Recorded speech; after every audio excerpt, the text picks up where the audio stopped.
الحمد لله رب العالمين والصلاة والسلام على سيد المرسلين أما بعد فأعوذ بالله من الشيطان الرجيم بسم اللہ الرحمن الرحیم۔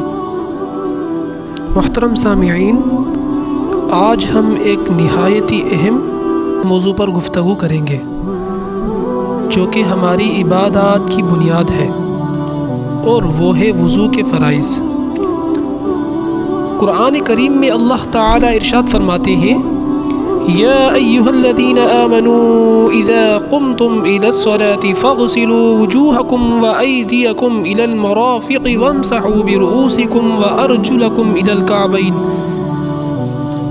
اس آیت سے ہمیں وضو کے 4 فرائض معلوم ہوتے ہیں۔ نمبر 1، چہرہ دھونا، ماتھے کے بالوں سے لے کر تھوڑی تک اور ایک کان سے دوسرے کان تک پورا چہرہ دھونا فرض ہے۔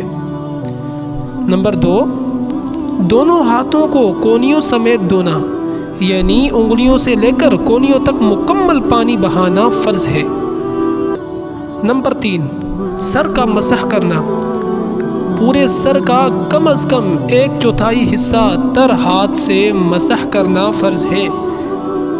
نمبر 4، دونوں پاؤں کی ٹخنوں سمیت دھونا، یعنی پاؤں کی انگلیوں سے لے کر ٹخنوں تک پانی بہانا فرض ہے۔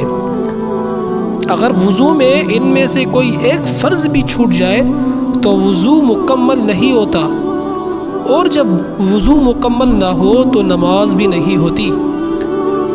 میرے عزیز بھائیوں اور بہنوں، ہمیں چاہیے کہ وضو کرتے وقت خوب احتیاط کریں، ایک ایک فرض کو اچھی طرح ادا کریں، کیونکہ نماز کی قبولیت کا دار و مدار وضو کی درستگی پر ہے۔ اللہ تعالی ہمیں وضو کے مسائل سیکھنے، سمجھنے اور ان پر عمل کرنے کی توفیق عطا فرمائے، آمین یا رب العالمین۔